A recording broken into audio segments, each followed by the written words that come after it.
হে everyone, আসসালামু আলাইকুম। শুক্রবারের একটা অলস ভ্লগ শেয়ার করতে চলে আসলাম।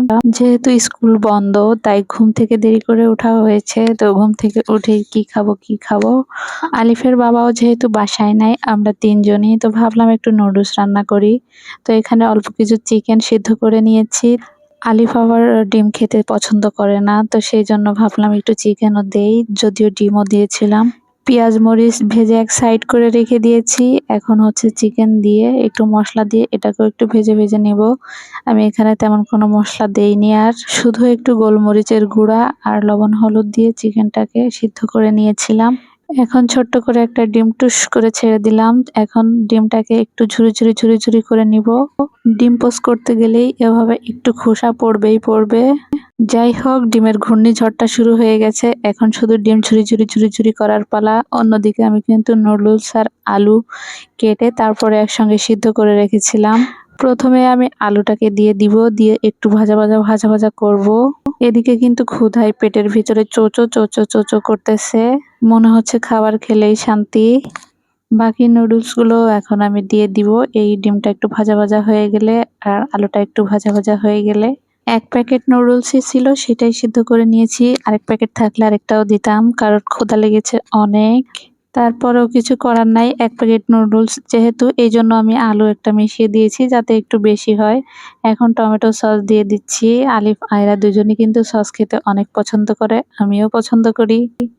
নুডলসের মশলাটাও দিয়ে দিচ্ছি, দিয়ে এখন একটু নাড়াচাড়া করতেই থাকবো যতক্ষণ না পর্যন্ত নুডলস রান্নাটা কমপ্লিট হয়ে যায়। মাঝে মাঝে অলস সকাল কাটাতে খুব ভালোই লাগে। আর যদি কোনো রান্না বান্নার প্যারা না থাকে, তো রান্না বান্নার প্যারা না থাকলেও কিন্তু এটা তো রান্না করা হয়েই গেল। মেয়েদের আসলে শান্তি নাই কোথাও। শুক্রবার আসলেই কিন্তু একটু ভালো লাগে, একটু বেশি করে ঘুমানো যায়, না হলে অন্যদিন তো ভোরেই উঠে যাওয়া লাগে, সকালবেলা স্কুলে যেতে হয়। চোখ মুছতেই কিন্তু বাচ্চার টিফিন রেডি করতে হয়। আসলে যে মায়েরা এই ডিউটিগুলো পালন করে তারাই বুঝবে আমার কথা, আর তাছাড়া কেউ বুঝতে পারবে না। সকালে ঘুম থেকে উঠেই টিফিন বানাও, বাচ্চাকে স্কুলে পাঠাও, আবার এসে সকালের নাস্তা বানাও, কি প্যারা। যাই হোক, নুডলস রান্না শেষ, আমরা খাওয়া দাওয়া করে তারপরে এটা ছিল দুপুরের। আয়রার জন্য একটা ডিম সিদ্ধ করেছিলাম, সেটা সে খায় নাই।